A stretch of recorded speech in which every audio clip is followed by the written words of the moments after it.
but I have so many happy memories. And when I was a kid, I had 3 ambitions to be as a, when they ask you, what do you want to be when you grow up? I had 3 things, they all began with the letter A.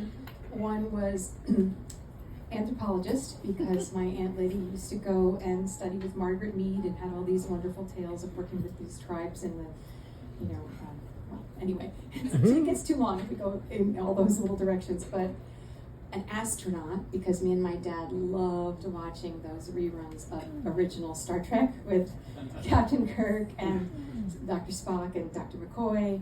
He's dead, Jim.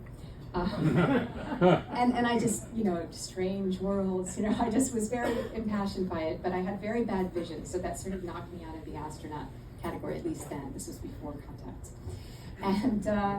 And so the third was actor, and I guess, there's an Italian phrase, or maybe it's a Neapolitan phrase, or an Abruzzese phrase, but it was told to us by our grandparents, which was l'arte di tata è mezzo imparata, which means the art of the father is half learned.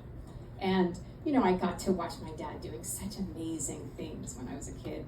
He played this deaf lawyer in this movie, Dummy, where he went to the Lexington School for the Deaf and worked with deaf children and developed 3 stages of deaf speech because his character had lost his hearing at 12. And he met the real man, Lowell Myers, the lawyer, and then he lowered the voice because the man had a deep voice. And it was just the most noble of pursuits in my eyes when I saw what he was doing. And so he was my acting coach from very early on, from my first play, The Mystery of the Missing Capitalizations and Punctuations. In 3rd grade, I played Miss Big Brain. I had a big white wig and giant glasses and a polyester dress, and I had a weird voice. So, Linda Ash or Romy were not the first times I made a weird voice. Students, sort of like that. And but the next big acting lesson came when I was in 5th grade. And I was in HMS Pinafore, and no, I'm not going to sing Sisters and Cousins anyways. But I played Josephine, the young ingenue, and there was a scene in which I was supposed to run up on stage and kiss Ralph the sailor boy. Now, it wasn't that I didn't like boys.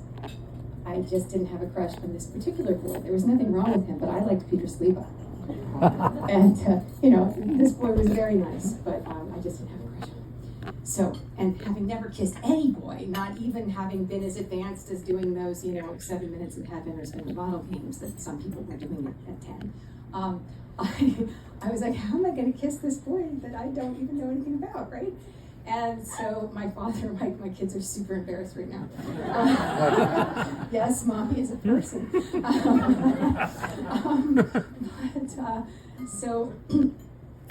So Dad was like, okay.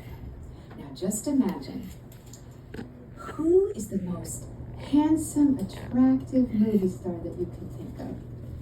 I thought for a moment and remembered this is 1977. And I was like, Elvis. And Elvis had not died yet. He was still alive. And so Dad was like, wonderful. So just imagine now that you have the opportunity that you can go out on that stage and plant a kiss on Elvis Presley's cheek. How does that make you feel? And I was like, ah! I was so happy. So I ran out there and I kissed that sweet boy's face, and I was elated. And then the rest of the play felt like downhill skiing in front of the audience, the live audience, the energy, and I was just so hooked. And I was a goner. I'm sorry, I'm sorry. But it just acting had bit me at that point.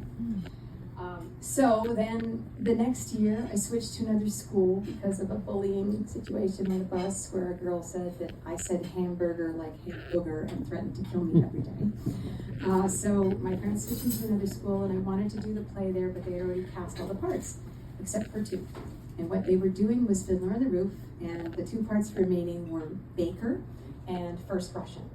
And although neither of them really had any lines, First Russian, besides throwing potatoes in a scene, actually had a solo. And so that's what we're going to do for you right now. It's a little ridiculous. It follows L'Chaim. It's the wedding scene.